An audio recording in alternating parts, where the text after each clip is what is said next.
حضور کے رازدار صحابی ہیں. حضور ایک بار ان کے گھر گئے. ایک مکہ سے لیٹر آیا تھا. مکہ والے جو کام کر رہے ہیں, جنگوں کی تیاری کر رہے تھے, کسی نے وہاں سے خبر بھیج دی. نبی پاک صلی اللہ علیہ وسلم نے انس بن نذیر سے کہا پڑھو کیا ہے. انہوں نے پڑھ کر سنایا. حضور نے کہا کہ ٹھیک ہے, اس کو راز میں رکھنا, کسی کو پتہ نہ چلے. فرمایا حکم حضور آپ کا. سر آنکھوں پر نبی پاک صلی اللہ علیہ وسلم گھر سے نکلے.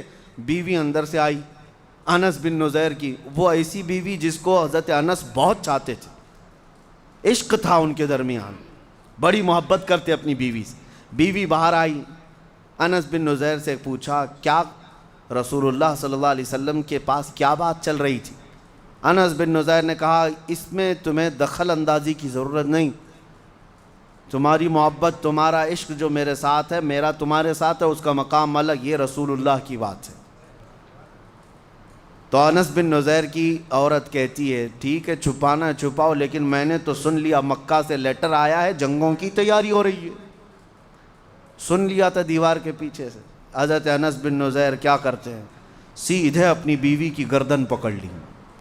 کہا اس وقت تک میں گردن سے ہاتھ نہیں ہٹاؤں گا جب تک میرے رسول کا فرمان نہیں آ جاتا, کیونکہ میں خیانت دار میرے مصطفیٰ کا نہیں بن سکتا. چاہے میرے اور نبی کے درمیان میرا باپ آ جائے, میری ماں آ جائے, میری بیوی آ جائے, کوئی بھی آ جائے, گردن پکڑ کر کے حضور کے پاس لے آئے. ایک طرف محبت ہے, ایک طرف عشق بھی ہے. اور حضور صلی اللہ تعالیٰ علیہ وسلم کے پاس آ کر عرض کرتے ہیں یا رسول اللہ مجھ گنہگار کو معاف فرمائیں, میں نے آپ کے راز کو افشا نہیں کیا, لیکن اس نے دیوار کے پیچھے سے سن لیا. نبی پاک صلی اللہ علیہ وسلم نے مسکرا کر فرمایا انس چھوڑ دو ہاتھ, وہ بھی میری صحابیہ ہے, جس طرح تم حفاظت کرو گے راز کی وہ بھی میری حفاظت کرے گی. میں یہاں پر بیان یہ کرنا چاہتا ہوں کہ وہ صحابہ نبی کے لیے کتنے مخلص تھے, کتنے مخلص تھے, اپنی جانیں وار دیں, اپنے رشتے چھوڑ دیے. اور آج اگر کوئی ان کی ذات پر, ان کی عزت پر بھونکتا ہے تو یہ بد نصیب انسان ہے. خود فرمایا گیا کہ وہ گمراہ ہو کر مرے گا جو رسول کے صحابہ کے بارے میں بات کرتا ہے, گمراہ ہو کر مرے گا. ایک بھی صحابی کے متعلق آپ انگلی نہ اٹھائیں, ورنہ میرے نبی کے سلیکشن پر اعتراض ہوگا, میرے نبی کی صحبت پر اعتراض ہوگا. وہ صحابہ کی جتنی بھی باتیں میں بتاؤں کم ہیں میرے عزیزوں نبی پاک صلی اللہ تعالیٰ علیہ وسلم کے متعلق. اب میں بات یہ عرض کر رہا ہوں, کچھ لوگ یہ کہتے ہیں کہ ٹھیک ہے سب صحابہ کو ہم مانتے ہیں, ان کے درمیان آپس میں جو اختلافات ہوئے, کچھ تو جنگیں بھی ہوئی, اس کا کیا. ہم آپ سے یہ کہتے ہیں آپ نہ ان کے زمانے میں ہیں, نہ آپ نے ان کو قریب سے دیکھا ہے, آپ تو بہت بعد میں آئے ہوئے ہیں فتنوں کے زمانے میں. اور اتنے فتنے کی کم از کم اپنے گھر کے فتنے سنبھال لو, کافی ہے. اپنے گھر کے فتنوں کو دیکھ لو. باقی رسول پاک صلی اللہ علیہ وسلم کے صحابہ کے درمیان جو باتیں ہوئیں ان کے بارے میں کسی بھی امتی کو کہنے کا حق حاصل نہیں ہے. مشاجرات صحابہ کو بیان کرنا حرام ہے, حرام ہے. وہ انسان تھے, رسول پاک کے دیوانے تھے. کیا میں نے اس سے قبل یہ باتیں نہیں بتائیں؟ صحابہ میں کئی مرتبہ تکرار ہوئی. اب میں ایک مثال آپ کو دیتا ہوں. حضور کے صحابہ موجود تھے, نبی پاک صلی اللہ تعالیٰ علیہ وسلم نے اس جماعت سے کہا صحابہ کی کہ جاؤ بنو قریظہ چلے جانا. ایک محلے کا نام ہے بنو قریظہ, مدینے سے تھوڑا باہر ہے. حضور نے فرمایا جلدی جاؤ, اتنی جلدی کہ عصر کی نماز وہاں جا کر پڑھنا. بات سمجھ رہے ہیں؟ 10 صحابہ تھے, 12 صحابہ تھے, جتنے بھی صحابہ تھے, ایک جماعت تھی صحابہ. نکل پڑے, نبی پاک کا فرمان تھا بنو قریظہ میں پہنچنا ہے, جلدی جانا ہے, اس لیے نبی پاک نے فرمایا. اب چلتے چلتے دیر ہو گئی, سورج ڈوبنے کے قریب آیا, عصر کی نماز تو جا رہی ہے, ابھی بنو قریظہ پہنچے نہیں, کریں کیا؟ صحابہ میں 2 جماعتیں ہو گئی. بعض نے کہا نہیں, ہم کو تو رسول اللہ نے فرمایا وہاں پہنچ کے ہی نماز پڑھنا ہے, ہم بیچ میں نہیں پڑھیں گے, ہم وہیں جا کے پڑھیں گے. دوسروں نے کہا میاں وقت ختم ہو جائے گا, مغرب ہو جائے گی. حضور کے فرمانے کا مطلب یہ تھا کہ جلدی کرو, یہ نہیں فرمایا کہ نماز چھوڑ کر کے جاؤ. دونوں صحابہ میں آپس میں اختلاف. تو جن میں اختلاف ہوا، بعض نے کیا کیا، بعض نے کہا ہم یہاں نماز پڑھ لیں گے۔ حضور کے فرمانے کا مطلب یہ تھا کہ جلدی جاؤ، جلدی جانے کے لیے حضور نے فرمایا ہے۔ دوسروں نے کہا نہیں ہم نہیں پڑھیں گے، اس لیے کہ حضور نے فرمایا وہیں جا کر اثر پڑھنا۔ تو آدھے چلے گئے، آدھے نماز پڑھ لیے، اور جو آدھے چلے گئے تو سورج ڈوب گیا، اثر قضا ہو گئی، پھر مغرب ہوئی، پھر انہوں نے قضا کر لیا۔ اب یہ مسئلہ تو حضور کے پاس پیش ہوگا نا، حضور تو موجود تھے، نبی پاک صلی اللہ تعالیٰ علیہ وسلم کے پاس یہ مسئلہ پیش کیا گیا۔ دونوں جماعت کے صحابہ نے کہا ہم نے نماز پڑھ لی، انہوں نے نماز نہیں پڑھی۔ نہیں پڑھنے والوں نے کہا یا رسول اللہ آپ کا فرمان تھا، ہم نے اس پر عمل کیا۔ تو نبی پاک صلی اللہ علیہ وسلم نے دونوں کا مقدمہ سنا اور ارشاد فرمایا میرے صحابہ کی یہ دونوں جماعتیں حق پر ہیں، دونوں صحیح ہیں۔ ایک نے ظاہر پر عمل کیا اور ایک مقصد کو سمجھ گیا۔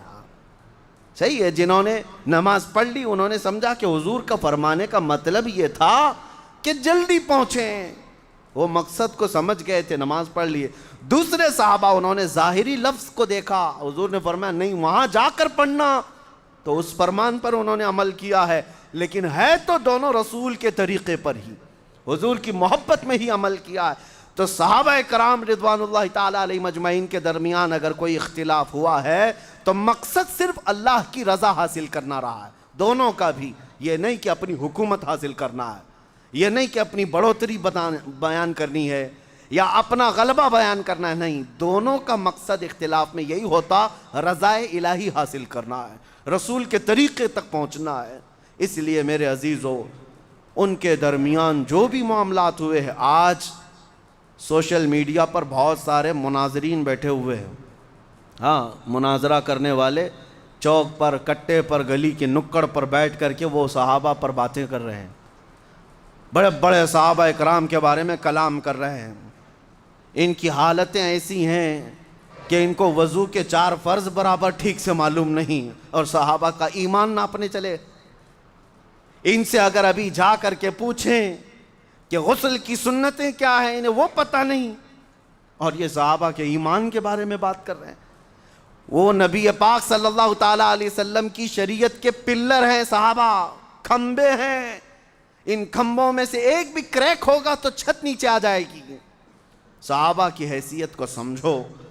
اب میں آخر میں یہی کہوں گا، میرے آقا صلی اللہ تعالیٰ علیہ وسلم کی اس حدیث پر اصحابی کالنجوم بأیہم اقتدیتم اہتدیتم، حضور نے فرمایا میرے سارے صحابہ تاروں کی مانند ہیں، جس تارے کی بھی اقتدا کرو گے ہدایت پا جاؤ گے، جس ستارے کی بھی پیروی کرو گے حضور فرماتے ہیں ہدایت پا جاؤ گے۔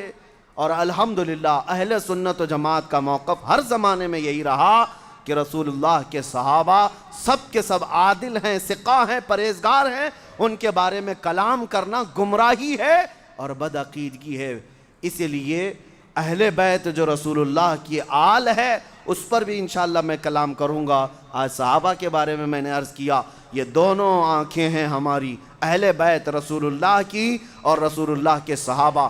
درود جب آپ پڑھتے ہیں کمپلیٹ نہیں ہوتا، کب تک؟ آپ کیا پڑھتے ہیں؟ اللہم صلی علی سیدنا محمد وعلی آلہ وصحبہ وبارک وسلم۔ حضور کے ذکر کے بعد آلہ وصحبہ دونوں آتا ہے، اے اللہ درود بھیج محمد صلی اللہ علیہ وسلم پر اور ان کی آل پر اور ان کے صحابہ پر۔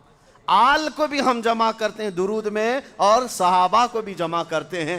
یہ اہل سنت و جماعت کا ہر زمانے میں عقیدہ رہا ہے۔ اسی کو اعلیٰ حضرت فاضل بریلوی رحمۃ اللہ علیہ نے فرمایا ہے، اہل سنت کا ہے بیڑا پار اصحاب حضور، نجم ہے اور ناؤ ہے اطرت رسول اللہ کی۔